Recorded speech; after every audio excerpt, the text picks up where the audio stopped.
브라질에서 코로나19 변이가 빠르게 확산하는 가운데 하루 사망자가 연일 2,000명대를 기록하고 있습니다. 칠레는 중남미에서 독보적인 속도로 백신 접종을 진행하고 있지만 확진자 증가세는 오히려 더 가팔라졌습니다. 국제부 조세훈 기자와 함께 자세한 소식 살펴보겠습니다. 네, 어서 오십시오. 안녕하세요. 네, 먼저 브라질의 코로나19 상황부터 전해주시죠. 네, 월도미터의 코로나19 통계 그래프를 보면요. 브라질의 최근 코로나19 신규 사망자와 확진자 모두 상승 곡선을 그리고 있습니다.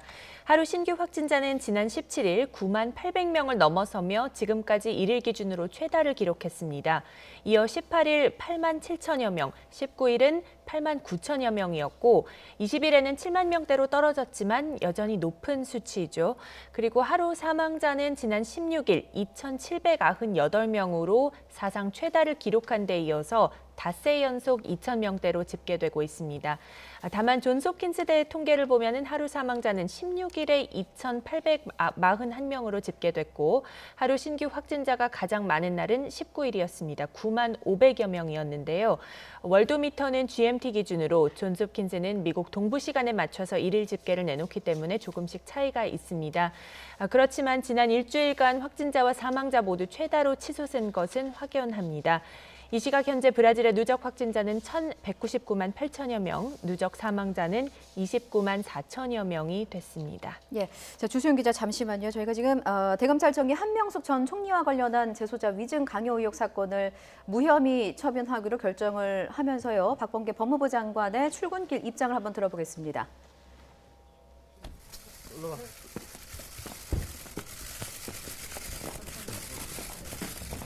조금만 뒤쪽에서 부탁드리겠습니다. 예, 이쪽으로 조금만. 그러다가 넘어지면 어떡하려고. 네, 대검 부장회의 결과가 나왔는데 무혐의로 결론적인데 이에 대해서 입장 말씀해 주시면 좋겠습니다. 근데 이렇게 언론인들이 많으면 우리 직원들 출근하는데 불편하시겠어요. 따로 어디 자리를 정할 수도 없고. 오후에 입장을 발표를 할 예정이에요. 제가 지휘한 내용이 다시 판단해 보라였으니까 거기에 대해서 대검의 보고가 있었습니다. 그래서 오후에 입장을 낼 예정입니다. 관련자 입장도 잘 들어봐야 된다 이렇게 언급을 해주셨었는데 절차에 대해서는 문제가 없다고 보시나요? 오후 입장에 그 부분에 대한 판단이 들어갈 예정입니다. 무리한 수사지휘였다는 일각의 비판에 대해서는 어떻게 생각하시나요? 최종 판단 전에 어차피 한 번은 거쳐야 될 절차였습니다. 만약에 그러한 지휘를 하지 않았더라면 한번 좀 생각해 보시기 바라고요. 네. 애초에 법무부 내부에서도 이달 초에 무혐의 결론을 내린 바 있다 이런 보도도 있었는데 혹시 보고받으신 그 보도는 보지 못했습니다. 남은 합동 감찰은 어떻게 진행하실 생각이신지? 그 부분도 오후에 상당한 내용으로 발표가 될 것입니다. 검찰총장 후임 인선 작업은 어디까지 진행이 되셨나요? 이제 오늘까지로 알고 있는데요. 오늘이 월요일이죠. 오늘까지 국민 천거를 마치고 이제 다음 절차로 이행을 돼야 되는데요. 아주 신중히 해야 되지 않을까 그런 생각이 듭니다. 오늘 오후 입장 발표는 그럼 언제쯤? 지금 들어가서 내용을 좀 정리하고 문장도 좀 손을 좀 보고 그럴까 싶어요. 그럼 어떤 오후에 너무 늦지 않게 그렇게 발표를 할 예정입니다. 문서를 통해서 어떤 방식으로 좀 발표하세요? 그래서 여기 대변인 계신데 대변인과 상의 좀 해봐야 되겠습니다. 직접 기자회견을 하실 수도 있을까요? 수사 지휘도 직접 안 했는데 굳이 그런 생각이 듭니다. 고맙습니다, 여러분. 예, 박범계 법무부 장관의 입장을 들었습니다. 오늘 자정 한명수석 총리와 관련한 재소자 위증 강요 의혹에 대한 사건의 공소시효가 만료가 됩니다. 따라서 박범계 법무부 장관이 대검에게 이제 의견을 좀 물었습니다. 대검 부장회의가 앞서 지난 19일에 열렸었는데요. 재소자 위증 의혹에 대한 심의 결과 불기소 의견을 내서 법무부에 보고한 바 있고요. 네. 박범계 법무부 장관은 이 대검의 혐의 없음 취지의 종결 처분에 대해서 오늘 오후에 입장을 좀 정리해서 낼 계획이다. 출근해서 문장도 좀 정리하고 손보고할 예정이다. 이런 입장을 좀 밝혔습니다. 네.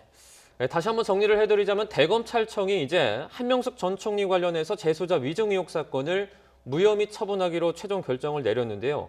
이 박범계 법무부 장관이 이에 대해서 오늘 오후에 일단 직접 인용을 하자면 상당한 내용으로 발표를 하겠다라고 입장을 밝혔습니다. 네, 자 관련한 소식은 이어지는 뉴스에서 자세하게 좀 정리해서 전해드리겠고요. 주수영 기자와 함께 브라질 소식 계속해서 이어가 보도록 하겠습니다.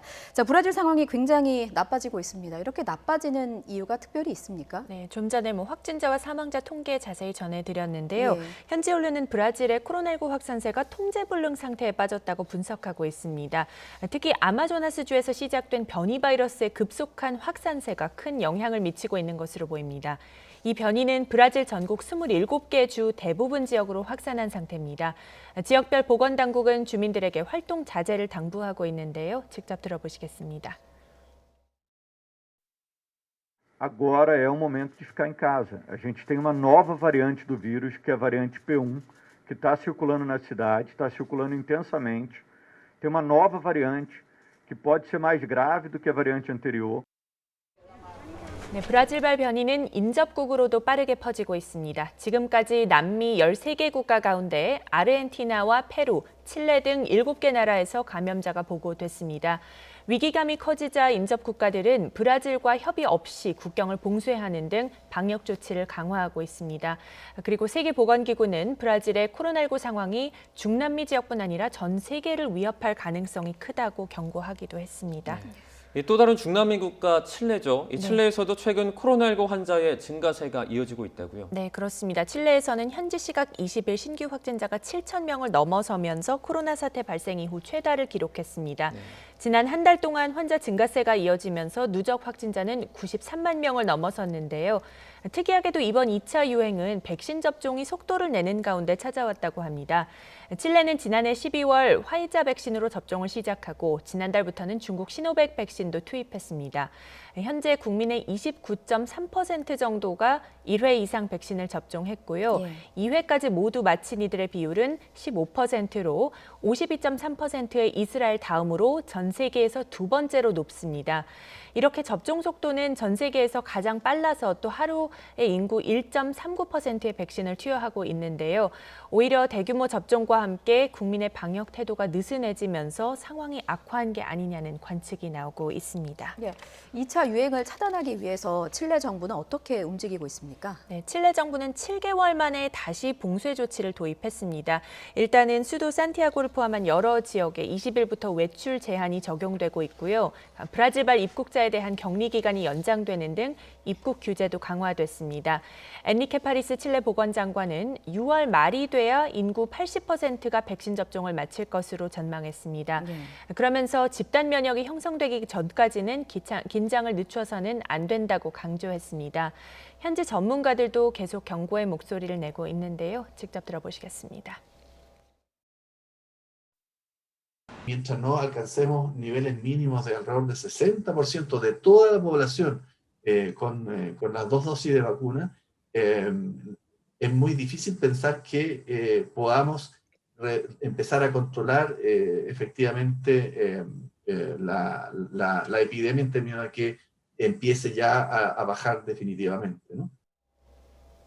네, 끝으로 화이자 백신 관련 소식도 알아보도록 하겠습니다. 네. 이 화이자가 유럽연합 이후에 자사 백신의 이 영국 수출을 차단하지 말라고 경고를 했다고요. 네, 화이자와 이 바이온테크는 EU 집행위원회에 이런 우려를 전달했다고 영국 일간 텔레그래프 보도가 나왔습니다.